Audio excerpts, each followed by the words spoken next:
अस्सलाम वालेकुम नाज़रीन। यहाँ पर आप देख सकते हैं ये मच्छर वैली है, और ये जो पहाड़ी है इसके नीचे से देखें आप, ये पानी टपक रहा है। वो गुफा जैसी देखें आप गौर से, तो वहाँ से पानी टपक रहा है। अल्लाह का शुक्र है कि अभी तक न तो यहाँ पर कोई आस्थाना बनाया गया है और ना ही कोई मंदिर। ये एक नेचुरल थिंग है यहाँ पर, तो इसको बेहतर यही है कि नेचुरल ही रहने दें। एक और बात, मैंने कोशिश की थी कि मैं इस नदी को पार करूं, लेकिन यहाँ पर आप देखेंगे कि यहाँ पर जो पत्थर है ये इनमें बड़ी चिकनाहट है, ये स्लिपरी है, स्लिप होती है इन पर से।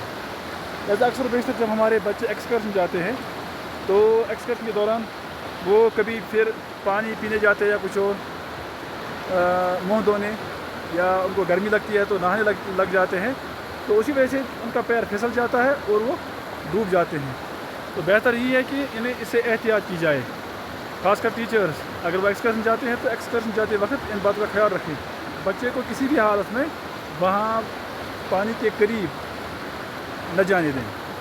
क्योंकि मैंने भी कोशिश की थी लेकिन मैं पार नहीं कर सका इस नदी को। मैंने चाहा था कि मैं उधर तक जाऊँ और करीब से इसको देखूँ।